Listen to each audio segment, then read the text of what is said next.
Hey everyone, my name is Umberto Gonzalez and I'm TheWrap's resident fanboy here, furiously, with a colleague of mine from work, who's the head, Paul. That's me. The head of video, who, and I quote, does not watch Marvel movies. Yeah, that's correct. Okay, you mind elaborating before I rip into you why you don't watch Marvel movies? Yeah, so we were having this back and forth, right? I said I don't think Marvel movies are good action films. Right? You hear this blasphemy? Yeah, so, and the thesis is, okay, so what are we comparing a Marvel movie to, right? If we compare it to like an infomercial, the Ronco, Showtime, Reset and Forget It, like Marvel movies are halfway decent. Set it and forget it! But if you compare it to like old school action films, I think Marvel movies are not, they are substantially below Give me par. some of your old school action movies. Predator. Okay. True Lies. You're fired. Any Arnold film. So you're talking Cameron and John McTiernan. No, okay. I'm talking Arnold, I'm talking Die Hard. Come out to the coast, we'll get together, have a few laughs. The more recent stuff, I think John Wick does some good things. I think with the first series of John Wick. I don't care about the action if I don't care about the characters. And I don't care about the characters in Marvel movies. I'm not a big comic book guy. Yes, but I loved The Dark Knight. I loved Logan. Why? Because I cared about the characters. They made an effort to make these people feel real. Marvel doesn't do that. It's all about familiarity. It's all about shoving some character you grew up with, throwing 10 or 12 them on a platter, put them in some circus with 3 rings and saying, look at all this flashy stuff. Before you know it, 2 hours goes by, you're on a second date, and then it's all over with. It's just not for me. Respectfully disagree. Well, why? Come on, man. Some of the best chase scenes, some of the best fight scenes. Winter Soldier, for example. The first time we're introduced to the Russo brothers, Captain America is in an elevator, he takes on like 12 guys. That's awesome. Yeah. The highway ambush in that movie, when the Winter Soldier and Cap in like civilian clothes, when Winter Soldier punches his shield, and that iconic shot. But to me, it's still visual effects, right? And I think action. Oh, so Predator has no visual effects? Well, Predator is about 6 to 7 men in the wilderness, overcoming a force that was greater than them, having to bond special together. Effect, bro. No, but it's no, it was not a special effect. It was a creature. Ugly motherfucker. It was an enemy where A they 7-foot dude in a clown outfit. But it Come was on, no. bro. It was an alien, something that was more powerful than them, and Right. they had to be cerebral. They had to use their intellect, and they had to defeat this thing. So did the Avengers when the Skrulls circus. Come on. It's a circus. Oh, come on. No, okay, so Civil War, the big superhero fight, the nothing chase happened scene with Black Panther, which rivals the French Connection chase scene, which I love as growing up. Stay on the airplane scene, right? Because that's important. That's when I really checked out. When they all show up at the airport, right? Right. Yeah, they're all like the airport. One of the best Marvel action but scenes ever. nothing happened. It was just a bunch of zipping and zapping and lasers shooting back and forth. There was no stakes. Nothing really happened at the end of this thing. Nobody ever dies in these things. If they do, I guess they come back probably. That's why I liked Logan. There was a central message with it. Here's a guy who gives up his own life to protect people that can't protect themselves. There's a central message with it. There's no message in these Avenger films. Yeah, they kind of throw in this thing about like, oh, you know, you need to like defend the planet, or maybe not, or maybe this is more not the destructive. argument. The argument is that there's no action. And No, I'm going to give you. I'm giving you so many examples. Well, let me rephrase. Well, the argument is they're not good action movies. The action to me isn't for me, obviously, because they are not good action movies. Again, the heroes you don't root for to win because you don't even know who these heroes are unless you grew up with them with like the dolls. That's not necessary. I think fanboys, hardcore fanboys, like that's me. why they say these movies are front loaded. We go on Thursday night. Okay, who do you think makes up the rest of the box office throughout the theatrical run? Well, I think, general audiences. But it's people that. First off, I think it's the ladies that are attracted to the men. Like, right? I think that are attracted. I'll get to the the male breakdown. characters. That's not necessarily accurate.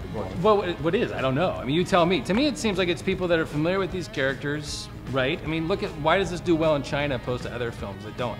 From the hero's perspective, because there's a lot of heroes. That's why Avenger films do better. It's because it's the scale. People like Marvel movies because of the scale. They can show 10, 12, 15 characters on it. Like I just said earlier, it's like a dessert plate. So you're telling me the first time when Robert Downey Jr. is in the cave and he escapes for the first time in the Mark I armor, that's a hell of an action scene. And there was stakes there because somebody, Yindel, I forgot his name, died. Yeah. It was personal. You see it in his face, and he goes out and he lays waste to an entire. No, I would agree with that. I do like the first Iron Man movie because it had elements of what I'm talking about, and I just think Robert Downey Jr. is just better at it being his character than any other Marvel character out there. But that's one of the first Marvel action scenes. But outside of that, he escaped from the cave 100%. in the Mark I Iron Man suit, and it was awesome. No, it was great, but I haven't seen anything remotely close to that since then. And I've checked it. Everyone said Winter Soldier, you gotta watch it. And I watched it, and I'm like, this is a circus, and I was out. Marvel tries to make these guys seem like heroes just by making them jacked. Wait a minute. I don't know what they're fighting for. I don't know what these guys are fighting for. Let me guess.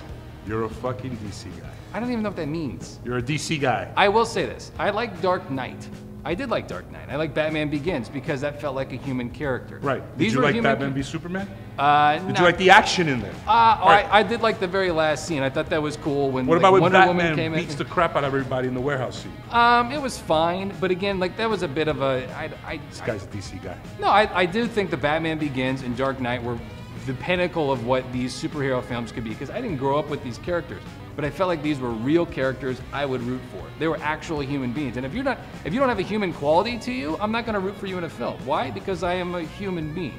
What is the action in Predator besides these guys shredding the jungle with machine guns? First off, they're unique characters.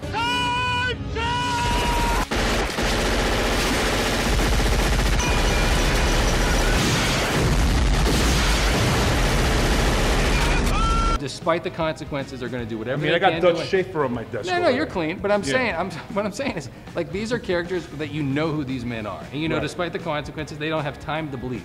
Right? They're going to do what they have to do. They're going to follow their code, and they're going to get the job done. I guess so were the Avengers. Yeah, but there's not a human quality to them. For kids these days, you know what the modern fight, the Predator fight, like between Arnold and the 7-foot Predator? Yeah. Hello? The Hulk versus Tony Stark and Hulkbuster armor and Age of Ultron. Come on, that was a brawl. Arnold doesn't use a brawl. He doesn't use his biceps. He has to outthink this creature because the other creature's stronger than him. When is there ever a cerebral moment? So Tony Stark has to think of a way to fight the Hulk. He created the Hulkbuster armor, man. Come on, and when I see these Marvel movies, I see these guys using their gadgets. And you know, some like, what is it, a Pink song starts playing or something like that? A Pink song, not what a Pink song. I don't know, whatever these kids listen to, like EDM. This is, in other words, why I hate Marvel movies starring Paul. No, they're just not, again, they're not for me. And again, we'll wrap it up. They're not for me in the sense of like, I don't think Marvel movies, and I don't think I'm alone in this, have done a very good job of making their characters feel human or making them relatable to people who haven't grown up with the characters. Like a lot of the new Star Wars movies. Unless you grew up with Star Wars, I don't think you're gonna like those things. Because again, a lot of those characters aren't human. They're basing off something you're already familiar with. Marvel movies have action. Okay, Civil War, Winter Soldier, Iron Man, the first Avengers, the prison escape from the first Guardians of the Galaxy, Yondu's escape from Guardians of the Galaxy 2. What else? I could go on. Cassalius versus the Ancient One in Doctor Strange. Now that was a fight. I ain't got time to bleed. That's all I gotta say. I ain't got time. Name one iconic line from a Marvel film. One iconic? I'm Iron Man. Oh, who can forget that? Who can forget? I'm Iron Man. That's it. All right, he wins. Oh boy, whatever. I'm Umberto, TheWrap's resident fanboy who loves Marvel movies and thinks they have a lot of dope action in them, and think audiences around the world agree to the tune of the billions that they've made in box office, 15 billion to be exact. This is Paul, Marvel movie hater. Until the next episode. Get to the chopper!